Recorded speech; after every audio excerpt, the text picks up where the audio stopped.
Hello and welcome to Western Perspective. Well, the death of 7-year-old Aishwarya Aswath at Perth Children's Hospital shocked all West Australians, a young child, the victim of a health system under fire. A report has been released into her death with recommendations to fix the issues at the hospital stemming from that Saturday night, but with consequences not forthcoming. Who's accountable? Kit Sanders analyses the story. Nobody can deny that the death of 7-year-old Aishwarya Aswath at Perth Children's Hospital in April is a tragedy, and the community deserves answers.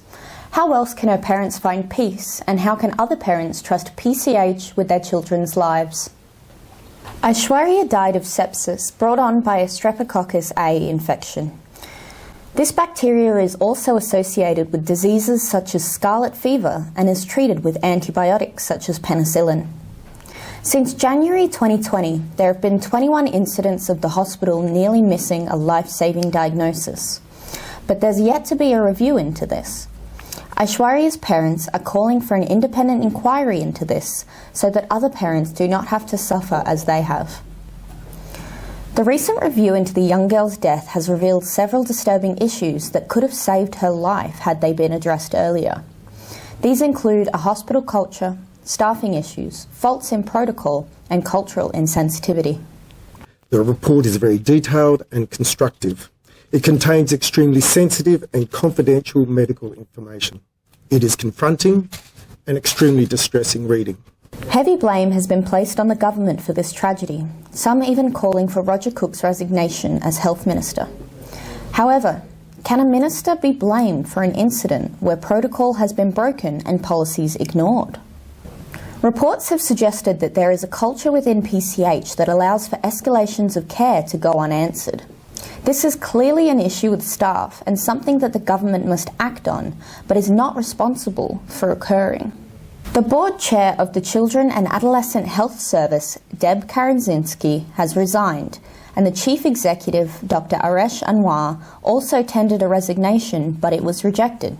I am accountable and I am responsible, and we take that really seriously. On Friday, Aishwarya's parents met with Minister Cook. It's yet to be seen if the minister will agree to the parents' requests for independent inquiry or a system to be implemented where parents could escalate their children's health care, much like Ryan's rule in Queensland. We want a new system to be implemented as well, and I want the new system to be named after Aishwarya. And we have written to Roger Cook about this one, and we would like the system to be called as Aishwarya's Care. It's hard to know exactly what happened without the full inquiry published, but hopefully changes are implemented quickly to ensure West Australian children receive the care they deserve.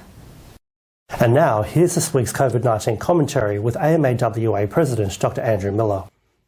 Hi, thanks for your time. The pandemic still has a long way to run.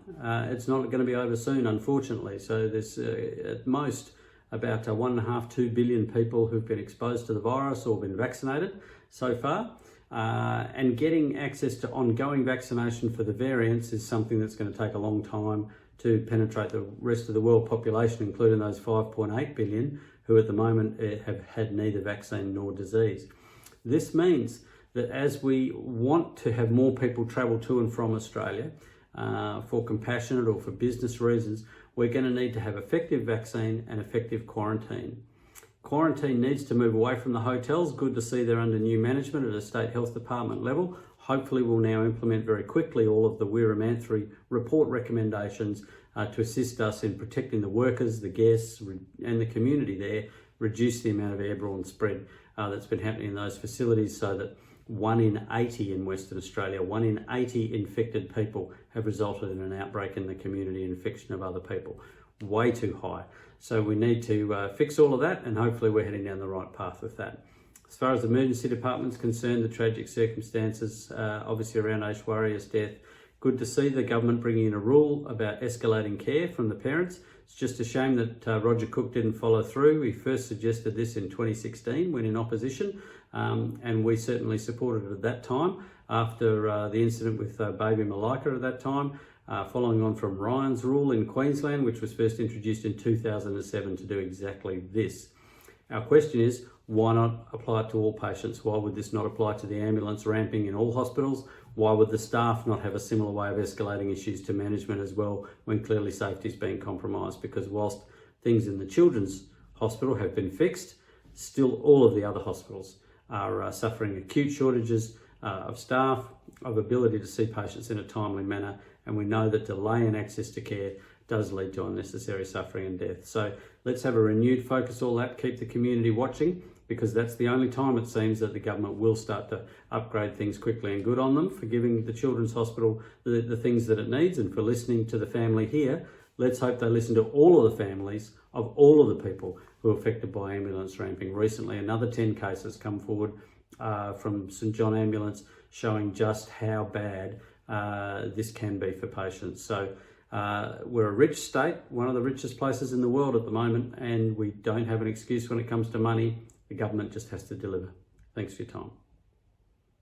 That was Dr. Andrew Miller, and that's WP for this week. We'll be back again next time, but for now, it's back to you. Thank you, Nelson, and here's Leo with what's coming up on 6 News. Thanks guys, tonight on 6 News breaking news, dozens killed in Palestine as Israeli security forces continue to fire rockets into the Gaza Strip, civilians making up most of the casualties amid fears the conflict could soon become a full-scale war.